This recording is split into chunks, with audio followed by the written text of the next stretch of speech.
One Sunday afternoon, Ehi came to her mother with tears in her eyes. "Mama, I need to talk to you."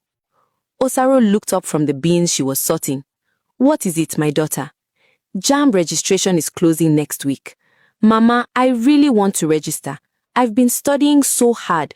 All my classmates have already registered. Please, Mama, I don't want to wait another year." Osaro's heart sank. She knew this conversation was coming. She had been dreading it. "Ehi, my dear, how much is the form?" 5,000 naira for the form, then another 3,000 for the biometric capture and photograph, so 8,000 naira total. 8,000 naira sounded like 8 million naira to Osaro. Osaro opened her small purse and counted the money inside. 2,300 naira. That was all she had, and she needed to buy food for the week. "Ehi," Osaro's voice cracked.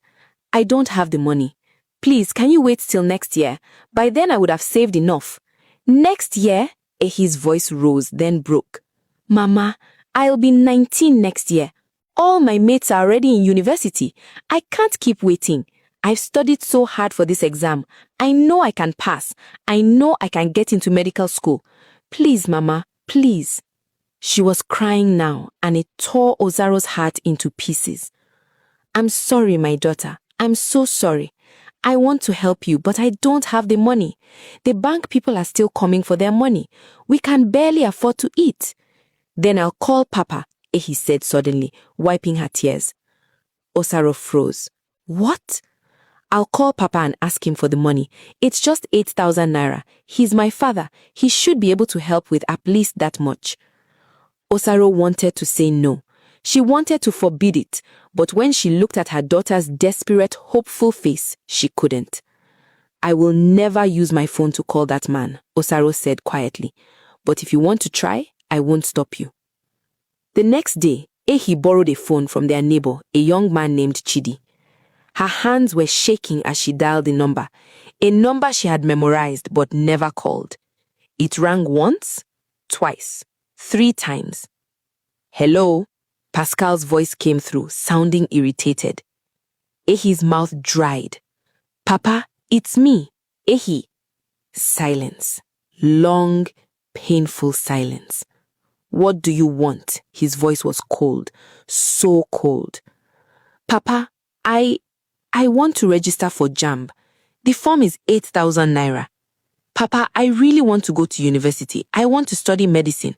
Please, can you help me? Just this once?" Pascal laughed. It was a harsh, cruel sound that made Ehi's stomach turn. "Medicine? University?" He laughed again. "Ehi, listen to me. You're 18 years old now, right?" "Yes, sir." "Then you should be thinking about finding a good husband, not wasting time on school. Do you know how much medical school costs? Millions of naira. And for what? So you can marry some man and use his name? So all my investment will go to another man's family?" "Papa, that's not..." "I have twin sons now. Strong, healthy boys who will carry my name. They are the ones I need to invest in. They are my future, not you, not your sisters. I can't waste my money training girl children who will just get married and leave. Tell your mother to find the money herself." The line went dead. Ehi stood there, the phone pressed to her ear, listening to the silence. Tears streamed down her face, but she made no sound. She walked back to their compound slowly, like someone in a dream. When she entered their small room, all her sisters were waiting, their faces full of hope. "What did he say?" Ose asked eagerly. Ehi shook her head, unable to speak. "He said no," Evie whispered. "He said..." Ehi's voice broke. "He said I should find a husband, that he can't waste money on girl children, that he has sons now who are his future." The room went silent. Then Osaro stood up, walked to Ehi, and pulled her into her arms. All 5 daughters gathered around her mother, holding each other, crying together in that small, dark room. 2 weeks later, the pain of Pascal's rejection was still fresh when their neighbor, Mama Tunde, came rushing to their compound one evening. "Osaro, Osaro, you won't believe what I just saw." "What happened?" Your husband, he just threw a big party for those twin boys. It was their first birthday. Osaro, you need to see it. He rented the biggest event center in town. There was live band, food everywhere, drinks flowing like river. He must have spent over 500,000 naira on that party, maybe even 1 million. Osaro felt like someone had poured cold water over her head.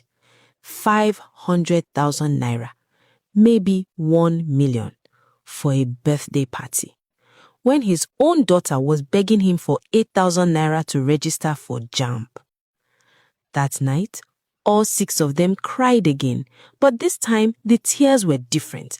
They were tears of anger, of pain, of betrayal so deep it felt like a physical wound.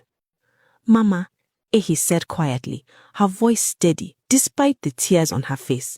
I will never call him again, never. He's not our father, Ose agreed. We don't need him, Eve said. We will make it without him, Amen added. Even little Efe nodded. We will be great and he will be sorry. Osaro looked at her 5 daughters and felt something shift inside her. Yes, she said firmly. We will make it without him. You will all go to university, all 5 of you. I promise you this. The next day,